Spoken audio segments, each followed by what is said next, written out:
Todo el mundo está hablando sobre Alan García, el presidente o el expresidente Alan García para los haters, pero pocos entienden por qué Alan García se quitó la vida.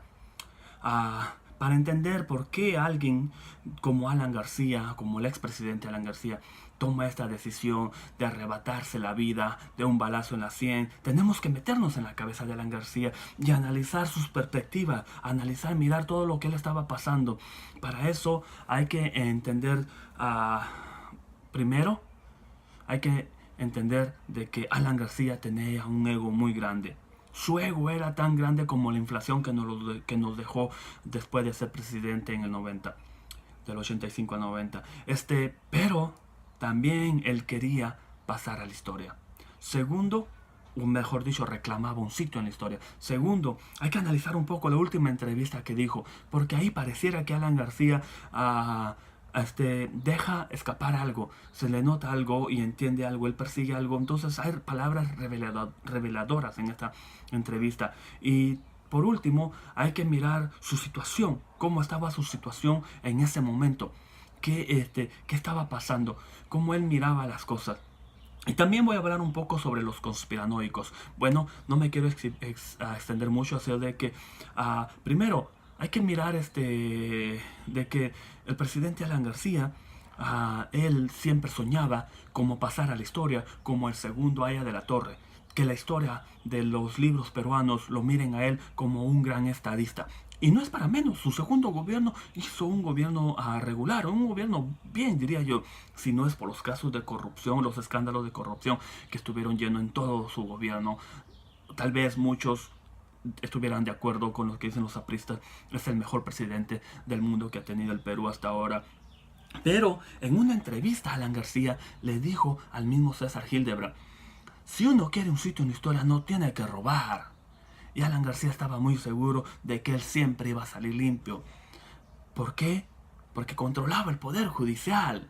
Entonces, si tú controlas el poder judicial, y podemos ver y ahorita, porque la prensa nos tiene al tanto de lo que pasa en el poder judicial, archivan todo. Si tú eres amigo de los jueces, simplemente te lo archivan. Si tú eres amigo de los fiscales, simplemente no te investigan. Y eso es lo que Alan García estaba seguro. Tenía el control en el poder judicial. Por eso él siempre decía, soy inocente, nunca aceptaba nada.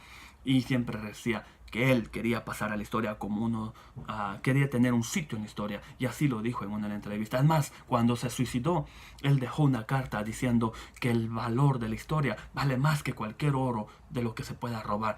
Él, su ego o su visión de él como se miraba como un JFK, como un Kennedy, se miraba como un Aya de la Torre, se miraba como un Hitler, bueno, no como Hitler, pero se miraba como alguien que salvó la democracia del Perú.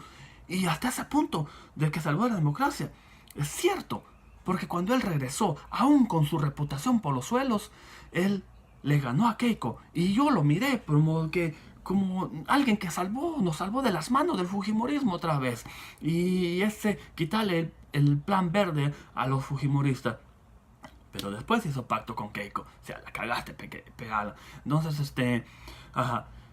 Y, y, y anteriormente Alan García lo había dicho un par de veces. También lo dijo en la última entrevista. Vamos a mirar sobre la última entrevista, ¿no? En la última entrevista, en una parte de la entrevista, él vuelve a repetir. Si tú quieres estar en la historia, él le importa la historia. Da a conocer de que Alan García tenía esa mentalidad, esa idea, su ego no le permitía ser percibido como un cruel, un delincuente, un malvado en la historia. Él no le permitía, por eso siempre quería tener el control sobre las investigaciones en el Poder Judicial. Lamentablemente, cuando Becerril es atrapado violando esa separación de poderes, el Congreso es obligado por la presión de la gente a cerrar el Poder Judicial. Y es aquí donde Alan García pierde ese control del Poder Judicial. Es aquí donde Alan García se comienza a mirar un poquito como nervioso y corre a la embajada internacional y en la embajada uruguaya y le niegan el asilo. Entonces, ahí ya comenzamos a mirar un poco el nerviosismo del presidente Alan García, o expresidente para los haters. Comenzamos a notar que se le habían cerrado las puertas, porque no solamente Uruguay le cerró las puertas, también Costa Rica, Colombia y otros países más. Pero en la misma entrevista, si tú miras la última entrevista de Alan García, ahí le dice el periodista de RPP, le dice: ¿cómo te sientes con todo lo que se te viene encima? Y Alan García le dice: ¿qué se me viene encima? ¿Tú sabes algo? En ese momento, si pensamos, si tú analizas un poco, dices: un momento, aquí, si Alan García no sabía de que ya lo iban a arrestar, se enteró por esa pregunta. Era cuestión de horas para que lo arresten. Y Alan García percibió de que ya había una solicitud de pedido de arresto en su contra. Nada más era cuestión de que el juez la apruebe. Entonces ya estaba seguro de que venía. Para ese entonces tuvo tiempo de pensar cuáles eran sus alternativas. Y vamos a mirar las alternativas ahorita. Entonces les dice otra vez el periodista: ¿te das cuenta que esta podría ser tu última entrevista? En libertad, agrega. Y eso deja muy claro de Alan García a cualquier presidente, a cualquier persona que te diga: ¿sabes lo que se te viene? Y puede ser tu última entrevista. Y que te llamen de último momento para hacerte esa entrevista, te da a entender de que algo se viene, algo se viene. Alan García también le dice al periodista: los de RPP antes eran mis amigos, porque el periodista en un momento quiso ser un poquito incisivo, un poquito aquí, ¿cómo se dice? Muy cuestionador, muy meter un poco más de presión. Y Alan García dice: pero yo no tengo amigos en la prensa. Ahí se da cuenta de que su reputación estaba por los suelos, porque no tenía amigos, pero él estaba muy seguro, así como en el 2001 cuando regresó, levantar su reputación y pudo ser presidente. Él estaba seguro que él podía volver a hacer eso. Así es de que él creía de que si él hubiera tenido ese tiempo suficiente, él hubiera recuperado esa reputación.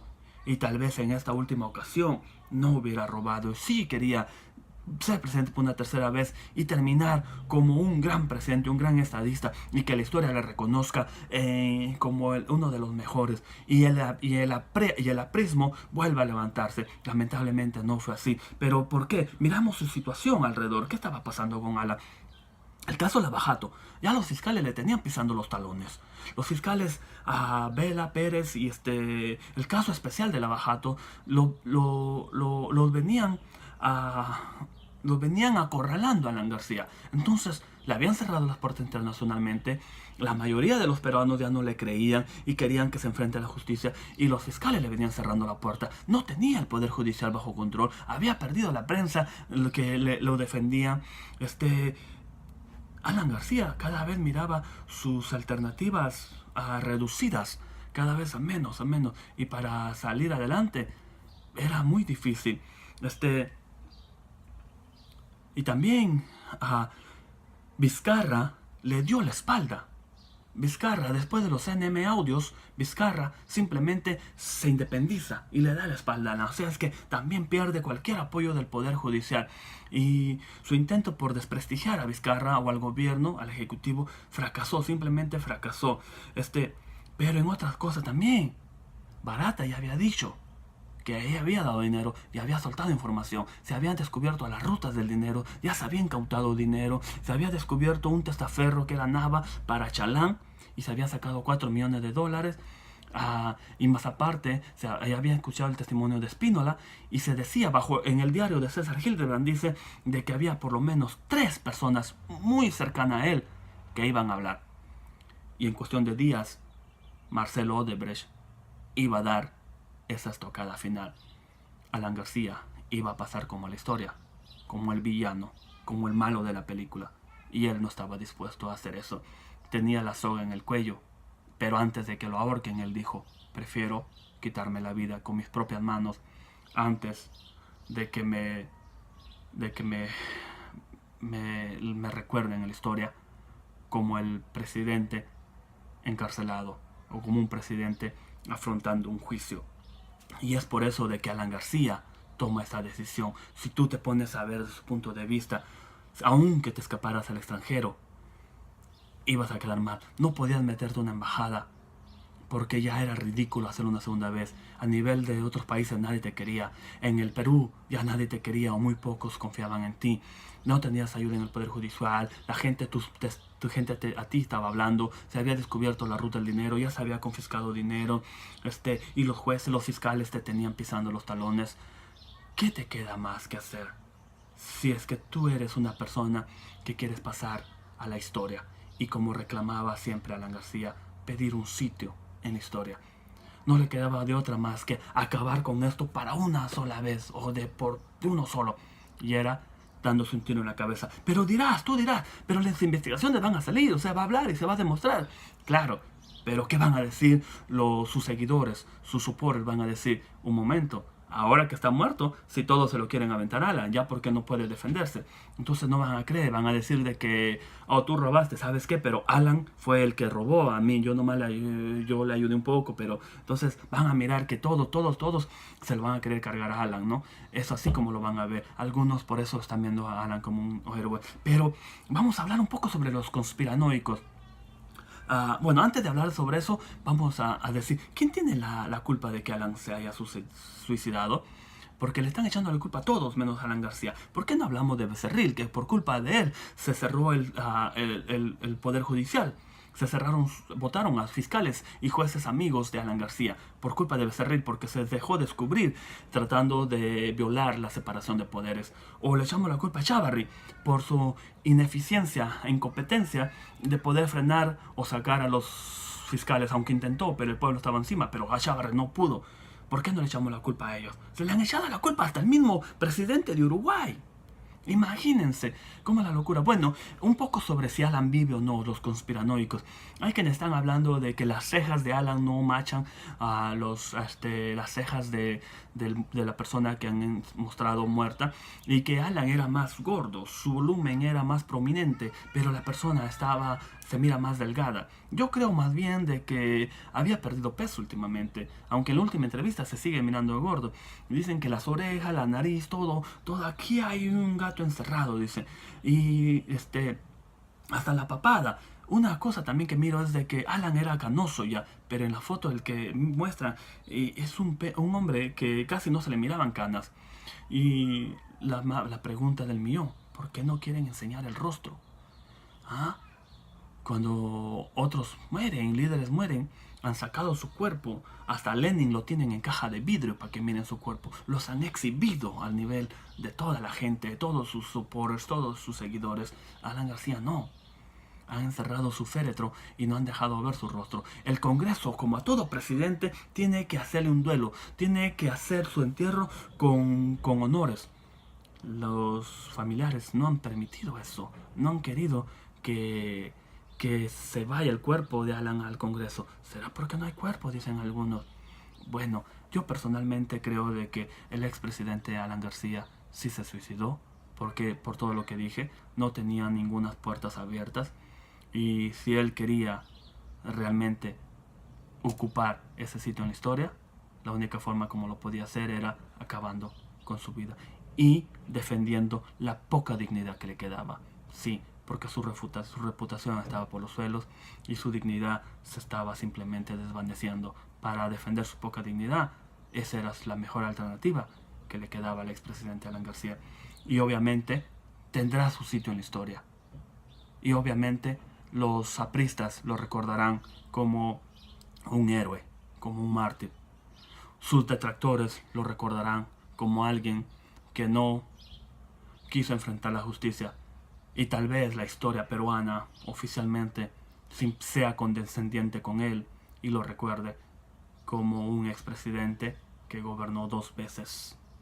Como un presidente que gobernó 2 veces el Perú. Eso es todo, amigos. Espero les haya gustado el video. Y si ya has visto mis videos anteriormente, pues ya es hora de que te suscribas, ¿no? Voy a seguir haciendo videos. Cuídate, dale like, tenga buen día.